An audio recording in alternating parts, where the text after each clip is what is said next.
Hi everyone, it's me, Tim. I want to talk about Crunch again. So consider this Crunch Part 2. I've already done a Crunch video. Wow, did it generate a lot of commentary. I'll link it below. And I've occasionally go back and look at comments. People are still commenting on it now. And it reminded me of a story I wanted to tell, which is Crunch related, that happened to me in college. Now, I have a separate video, which I will also link below, where I talk about how school, both engineering school, where I went for undergraduate, and my graduate school, how those prepared me for a career in game development. And so that video, along with the Crunch video, are linked below. This is not that story. This story is very much about my first experience with serious crunch. And I want to talk about it because I want to talk about the context in which it took place and kind of the lesson I walked away with on it. So this story takes place in engineering school, my fourth year. It was a software engineering class that all the computer science engineering students had to take. It was required.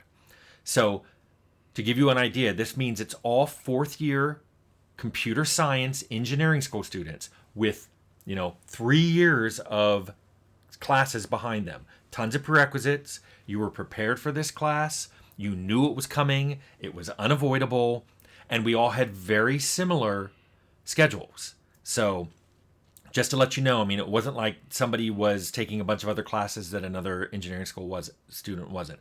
Once you, at the end of your second year, at least when I went there, I think they make it at the end of the first year now. At the end of the second year, you declare your major, whether it's electrical, mechanical, aerospace, computer science. You declared your major in engineering school, and from then on, your classes are pretty well defined. So I want to talk about a software engineering class I took that had a project portion.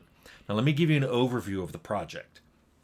It was not a group project. It was entirely solo. You were told all of this on day one of the class. The professor said it would be 50% of your grade. 50%, meaning you cannot pass this class. You cannot pass without it. You could get flying colors and everything else, 100%, and you would still fail if you didn't do this project. So the project was not optional. It was a very big project. I will describe it in a minute, but it was very big. And the first thing he warned people to do is do not wait to get started on this. He even said he was giving very little homework, very little, and he was true to that. And there was only one other test, the final exam. So let that sink in for a second. You had 2 grades for this class. Half was your final, half was the project, and both of them happened at the end of the semester. Yeah, University of Virginia was on semesters. So those were I think 15 weeks long. So it was a long class. That was almost 4 months. So 15 weeks. Now let me tell you what the project was. This project required you to simulate the job queue of a mainframe computer. And what that means is requests would come in to your simulation, and it's things needing resources. For example, one might be an executable, and it says, hey, I need a CPU, and I'm going to have to grab this much memory, and this is my estimated runtime. Now, it doesn't know how. Nobody knows how long something's going to run. That's part of what I'll get to. But it would say, I think I need this much time. Or it might come in and say, hey, this is a print job. So you need to grab me a printer and print off these 20 pages. Different jobs like that would come in. And there are lots of jobs that come in on mainframe. It might be you need to save something. So it's like, hey, this thing is requesting that it be written out to this hard drive on the machine, or I want something written out to a floppy that's local. All kinds of jobs. Now, those jobs can be interrupted either externally or internally. External interruptions is basically whoever submitted the job said, nope, stop. I'm quitting this program. I know it's only printed 5 pages, but stop. I don't want the other 15, whatever. There also can be internal interrupts. This can happen if the CPU runs out of memory, when it's executing your executable, or your executable crashed, or it could be the printer runs out of paper. All of these are internal interruptions of a job that then go back and tell whoever queued it, I did a portion of it, and now I can't finish. So notice too that some jobs, based on the type, need to be started and completed contiguously. Like if you send something to the printer that's 20 pages, once it starts printing, you just want to print out all those 20 pages, because a human's going to have to grab those and give them out to whoever asked for the print job. If you had 5 print jobs and you printed page 1 of each 5, and then page 2 of each 5, and then page 3 of the 4 of the 5 remaining that's longer than 2 pages, and then it would be a nightmare to collate that. So usually print jobs were considered to be contiguous. Well, some jobs, though, like CPU executables, those can and probably will be swapped between.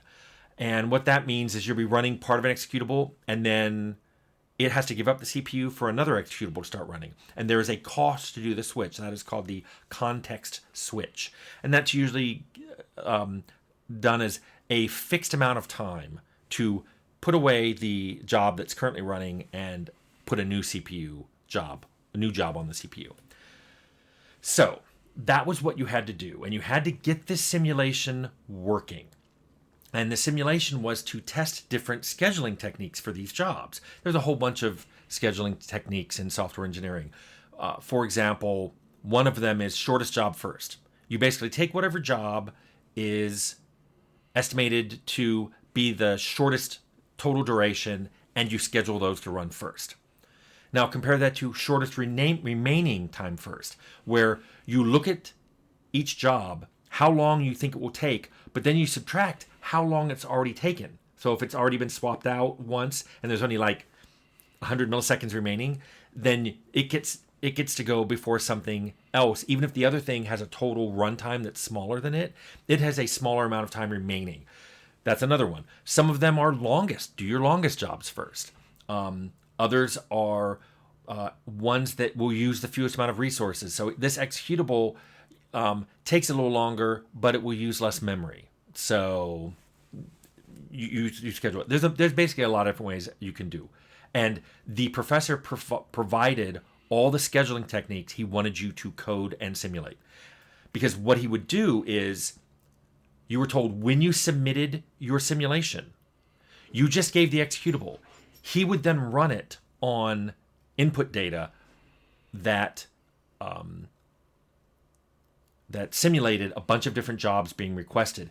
And part of his input was telling your simulation what kind of scheduling technique to use. And then you had to output it in a particular format, and then he would compare, did you schedule all the jobs correctly? Did you swap them out correctly? Did they get completed correctly? Were your total times correct? So here's what I did. I started it that week. I literally got started that week. I only worked a few hours a day when I started, often between classes. I had 2 classes that had a 2-hour break between them. And I could have gone to the library or could have gone back to the dorm and then come back. Instead, I just worked on it. I would go to the computer lab and spend those 2 hours in between 2 classes working on this project. I didn't see anyone there from that class for the first couple weeks. And then, starting after a couple weeks, this girl that I didn't know, but we'd nod at each other, and she started showing up there a lot too. And she may have even started week 1 and we just didn't sync up, but we started seeing each other there, especially in the evening and occasionally on the weekend. We'd see each other there, but it was just us. And one day I even asked her, I said, is anyone from the class coming in? And she goes, I haven't seen them. And she goes, I've been here a few nights where you haven't, and I haven't seen anybody. And I said, well, I've been here a few nights when you haven't, and I haven't seen anybody else. So we just kept doing that. Then after about 3 or 4 weeks, so about a month in, we started seeing other people from the class come in. And it was like that for the last couple months of the semester. More and more people from the class started showing up until finally the whole class was there for the last few weeks. Now, I finished my simulation. I got all the scheduling stuff working. I ran as many tests as I could a couple weeks early. So I used that last couple weeks of the semester to study very briskly for the final exams for my other classes. And I had my results printed out, and I put them all in a notebook, and I was done. I heard later from my other classmate, the woman I saw there sometimes when I was there, that There were a lot of people there, especially the last few weeks. They were working late. They were fighting over access because there were only so many computer terminals you could use. They were fighting over the printers because they were trying to do code dumps and stuff. And they were fighting over printers because people were printing long jobs. And there were a lot of raised voices and a lot of fights. So now let me tell you what happened.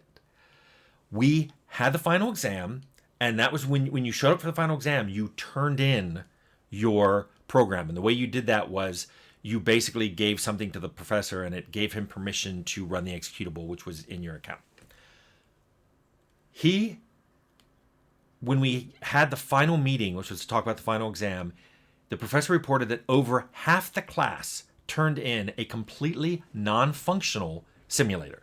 Didn't work at all. Didn't even run. You'd run it, it would error out, stop. Most of the remaining half of the class turned in simulators that gave wrong answers. In other words, they accepted the job, but the results, the scheduling results that they output were incorrect. He said on almost every scheduling algorithm, meaning the underlying simulator just wasn't completed. It wasn't working right. 2 of them worked correctly. Mine and the woman I saw start with me early on. The class, immediately there was an uproar when they realized that in this class of about 30 students, only 2 were going to get a decent grade. They complained there wasn't enough, that project wasn't possible, that there wasn't enough time given. And the professor pointed out that not only did over half the class get an executable working, there were even some who got it working correctly. Proof that there was enough time to get it done. And he also pointed out that half of your grade was this project because of time management. The software engineering principles were part of the final, but a big chunk of this project, in addition to getting it right, was time management, like in real life. Now, a lot of those students went and complained to one of the deans. And I know the dean pulled me and that woman in. We came in separately and asked me about it. He said, hey, what was this like? And he said, did the professor warn? I said, yeah, the very first day the professor warned us to get started immediately. I started that week. I didn't see a lot of other students get started. He goes, I have access to their accounts and I can see when they got started. He goes, I don't know if they knew that, but I can see exactly how much time they spent on it and when they got started.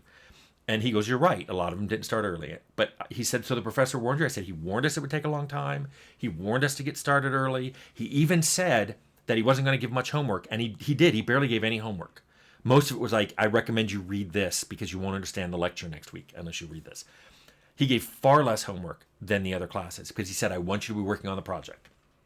And the dean thanked me, and I don't know what happened, but a lot of those students did not pass that class. And it was in the first semester, so they retook it the second semester, and I guarantee you they got started right away. Now, here's what I think of this now. Looking back on this event 30-some years later, whenever people complained about crunch and how they were given too many tasks to do, I thought of a lot of them that I saw goofing off at work. The people who would spend 2 hours talking about a movie they saw that weekend, or would take really long lunches, or would come in at about the same time as everybody, would leave early, or reverse. That happened a lot. People would come in late, a little late, but they'd be late every day, and then they'd leave when everyone else left. And I'm like, there's no way this person is getting 8 hours of work done every day. And then they would complain when crunch inevitably happened. Now, this wasn't everybody, but it wasn't a few people either. It wasn't like an isolated 1 or 2 people on a team of maybe 70 or 100 people. It was quite a number of them. So let me reiterate. This is why I think crunch is bad, but it is not 100% management's fault. And I find that people who say that are either very inexperienced people, or they've only worked on very small and dedicated teams that knew what the stakes were. Maybe game development in the 90s on smaller teams. Or maybe they came from an indie background where these people know, hey, we don't have money coming in. We got to get this done. Now, that's not to say it's usually management's fault. Yes, it is usually management's fault. Do not mishear me. But sometimes it's also the publisher's fault. And I talked about that in the crunch video. And sometimes it's the people on the team. And I hate that those are the very people that will shirk any responsibility. No, it wasn't mine. I was given too much work to do. I couldn't possibly finish it, whatever. And I just think back on that class where I'm like, We were all given the exact same assignment. We all had the exact same backgrounds, same warnings, had the same amount of time. Some people just didn't bother. So I'll repeat it. I still think the majority of Crunch's fault is management. But if someone says it's all management's fault, I ask them to prove it because I have a lot of evidence that that is not true. And I always think back on that software engineering class and go, wow, that was a lot of students who didn't listen to advice and didn't get started early and then thought that Crunch would save them in the last few weeks of a semester. And it did not. So there's Crunch 2 video.